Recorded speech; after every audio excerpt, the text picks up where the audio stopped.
Hello viewers, Media J2K here, back again with the penultimate video in this series of the recent eBay haul. But today we finally get to talk about Big Boa, the Cobra trainer, released originally in 1987 with the accessories you see here, minus the stand, of course. The stand was a gift, and the file card holder was a gift too from the seller. But the figure came with the breather hose, the two boxing gloves that are complete. They wrap his fists completely, not like the ones we saw on the Pursuit of Cobra Quick Kick in the last video. And it came with this punching bag on a stand. Now, in 1987, they probably didn't want to put the money into making the punching bag on a flexible post. However, they could have, and it would have been flexible. This one is not really flexible, so that's too bad. But I'm sure there was material in the days, it might have fallen over, but you put it on the stand and then you could wobble it back and forth. Right? But anyways, here's Big Boa. Like I said, he's got the best blues I've seen in a long time for his pants. His shirtless, right, with his, I don't know, are they suspenders? I guess they're kind of suspenders. So let's get a little bit more into it. You can see some of his pose there. All right, he is faceless because he comes with this oversized mask. I'm not sure what the deal was. I'm wondering if in the design room they had a bunch of designs and then they mixed them up to create what we have here with Big Boa. I see no reason to give him a helmet with spikes. More like a, what do we want to call it? Is it similar to a Mad Max kind of thing? Maybe that's what they were going for.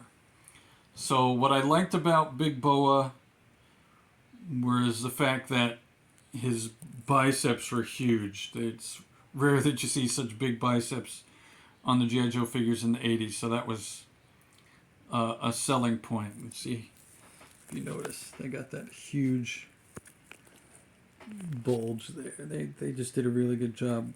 And his thigh muscles were busting through the spandex too. It was just a fun concept that worked out well in figure, except for the helmet. I don't mind him being a helmeted figure. Just seemed like this helmet seemed out of place considering he's the trainer. He's not a diving trainer. He's a physical trainer for the Cobra Troopers. And he's just one. He's not a troop builder. And it's funny, his file card says he makes the Cobra Troopers push a bowling ball up a hill starting at 0500 in the morning. So that's it's good that they have such a serious trainer. I wonder where Cobra Commander found such a responsible bad guy, right? So the punching bag was cute. It says Joe on it. It's got the two eyes. That's the target. That's what he hits. Now, could he fight? Yes, hand to hand. He could hold weapons when he's not wearing his boxing gloves, and he is probably stronger than most of the Joes, even the big ones like Heavy Duty, Roadblock, Sergeant Slaughter. You know, Big Bo would be a formidable character. I think he was a missed opportunity not being in the G.I. Joe movie. It would have been nice to see him and Pythona face off. Obviously, Pythona would have had to win one way or another, but it would have been nice to see what kind of a fight Big Boa put up with Pythona in that opening attack on the Terrordrome in the G.I. Joe movie 1987.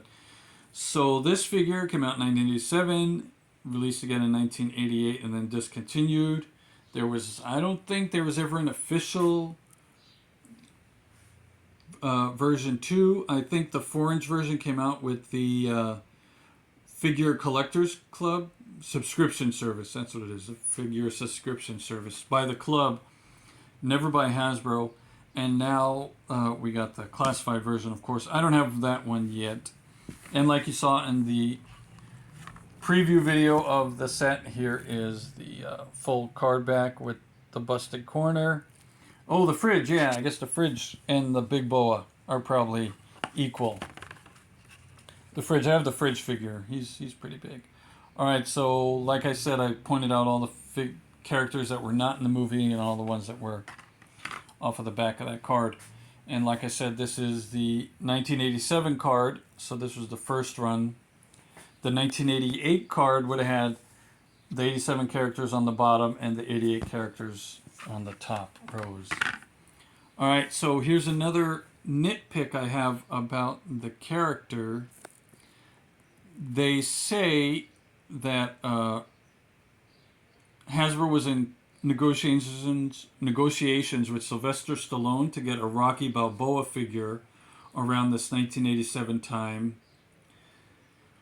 And Rocky Balboa, you know, the Italian stallion, the boxer, was going to be the trainer for the G.I. Joe figures. And then those negotiations fell through because, I think I said in the previous video, I think Playmates was able to convince Stallone to go with their Rambo action figures.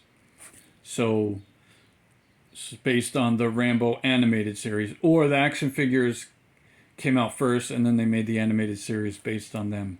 I'm sure it happened all around the same time. So Stallone saw that as a better way to go, because maybe the Rocky Balboa character wasn't going to be in the movie, or maybe someone in the production department realized this is going to be a little silly having Rocky Balboa show up. Anyways, I don't know what happened. I know that the Rambo figures got made, so Sylvester Stallone licensed his likeness to those figures and not to Hasbro for a 3 3/4 inch G.I. Joe trainer, which is okay. But then it seems like Hasbro was like, well, we have the idea, we have the boxing gloves, let's just make a Cobra Trooper instead. That's the Cobra trainer. I don't know if they were both supposed to release in the same year, because we would have had a Rocky Balboa and a Big Boa. There just seems no reason to have rhyming code names on opposing teams. So I think Big Boa was a late entrance to fill the gap of the Rocky Balboa figure. But I don't know if that means Rocky Balboa would have been a carded figure released in stores.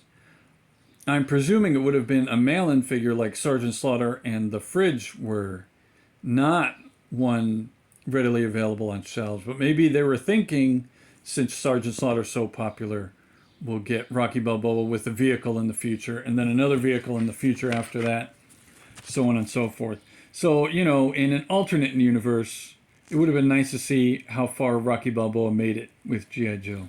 All right, so enough on the history of Big Boa, which is not really his history, because Big Boa, like I said, with the helmet and the shirtless spandex body, it seems like they had a design for a figure that was going to have a helmet, and then they came up with, then they ran into the trouble with the Rocky Balboa figure, so they were like, all right, let's just do this, and let's just give him a helmet, because there are images of the Rocky Balboa figure, and he was going to come with a staff kind of like this, with 2 punching bags on, one on either side. I don't think they would have said Cobra or had been as big as this head.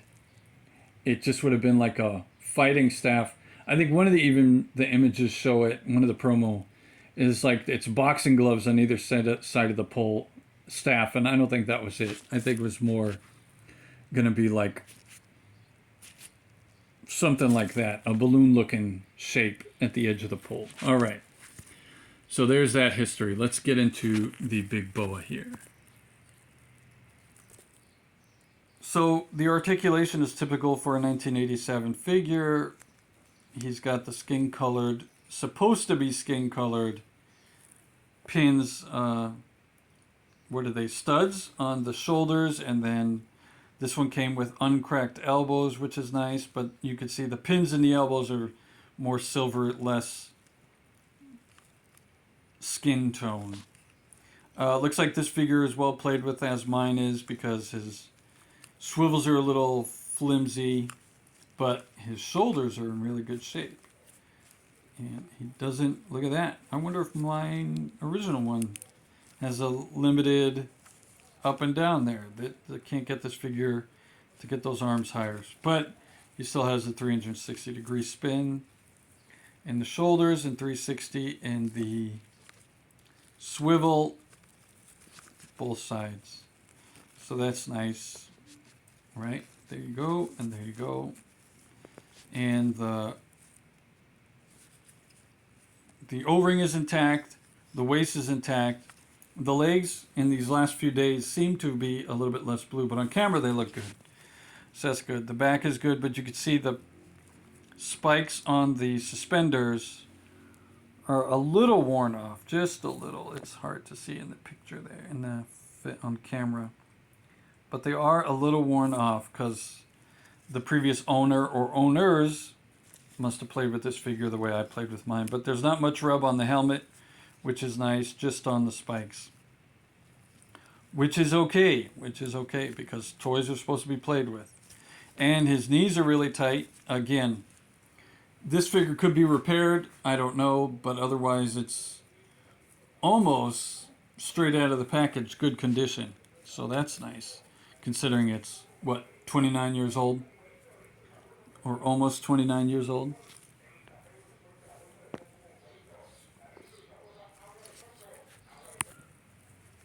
All right. We got normal head articulation here, up and down, left and right, but never 360 degrees. They just turn as much as they can turn. The figures always have a limit to make them more human, right? So even the aliens, I don't think their heads turned. In those later years, there was a few aliens. I'm sure their heads didn't turn 360 degrees. But he's got good mobility here. Good mobility, and his head's pretty stiff. And the breather hose, let's see. We could take it off.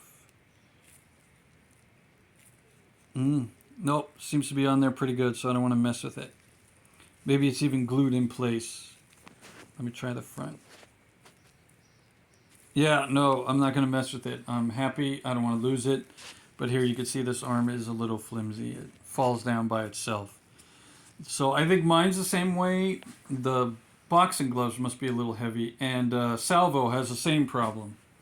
The Salvo figure has the same problem because his rocket launcher is really heavy. All right. So there is Big Boa. And thanks for watching. Thanks to those of you that like, share, and subscribe. And Cobra!